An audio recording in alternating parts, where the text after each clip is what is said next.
Start. हमारे चारों ओर ईश्वर का संगीत व्याप्त है। हवा की सरसराहट, पत्तों की खड़खड़ाहट, नदियों का कलरव, पक्षियों की चहचहाहट, बादलों की गड़गड़ाहट और आकाश की गूंज, ये सब उसी संगीत के अलग अलग स्वरूप हैं। यह केवल वीणा की झंकार या किसी शास्त्रीय वादन तक सीमित नहीं, बल्कि हर तत्व में, हर गति में उसका नाद समाया है। जब हम बारिश की बूंदों को गिरते सुनते हैं, जब धूप की गर्माहट को महसूस करते हैं, तब भी यह उसी संगीत की एक झलक है।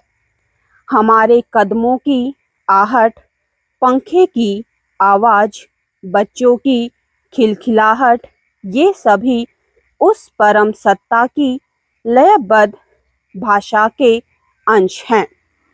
लेकिन दुर्भाग्यवश हमारा मन इतना व्याकुल और विचलित है कि हम उस ध्वनि को पहचान नहीं पाते।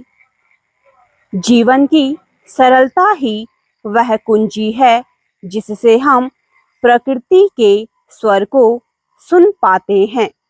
जब मन शांत होता है, तभी यह दिव्य संगीत प्रकट होता है। भारत की परंपरा में पशुओं के गले में बंधी घंटियां या घुंघरू सिर्फ सजावट नहीं, बल्कि उनके पीछे एक गहन मनोवैज्ञानिक अर्थ है। ये स्वर पशुओं को संतोष और आनंद देते हैं। कहते हैं कि श्री कृष्ण की मुरली की धुन सुनकर गायें रमाने लगती थी। गौशालाओं में देखा गया है कि गाय से दूध निकालते समय वहां मधुर संगीत बजा देते हैं। प्रकृति निरंतर हमें पुकार रही है। पक्षियों के स्वर, गिलहरियों के खेल, फूलों पर मंडराती तितलियों की लय, ये सब हमें आमंत्रण देते हैं, लेकिन हम सुन नहीं पाते। इसका कारण है मन में संवेदनशीलता का अभाव। इसी कारण हम अक्सर थकान या तनाव के क्षणों में संगीत की तलाश में भटकते हैं। शास्त्रीय संगीत में हर भाव के राग हैं और सारे भाव प्रकृति से ही उपजे हैं। जैसे मल्हार राग बारिश के मौसम का एहसास कराता है, तो भैरवी सूर्य उदय का। प्रकृति भी हर पल गाती है। ईश्वर हमारे शरीर के माध्यम से भी संवाद करता है। शरीर की अपनी एक ध्वनि, एक लय है जिसे हम नहीं समझते।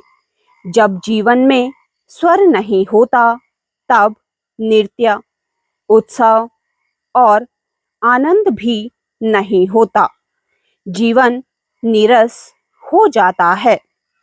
पर जब कोई साधक गहराई से समाधि में जाता है, तब उसे भीतर और बाहर ओंकार की ध्वनि सुनाई देती है।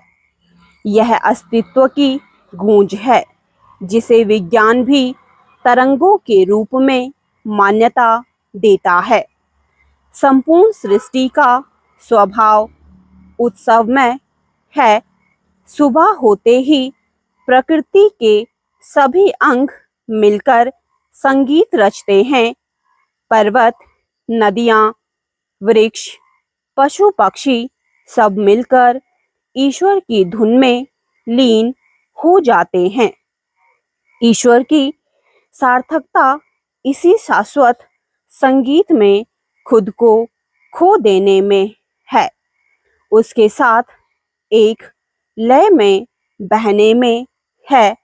इसलिए जरूरी है कि हम स्वयं को याद करें, अपने भीतर की यात्रा करें और इस दिव्य स्वर के साथ अपने जीवन को संगीतमय बनाएं।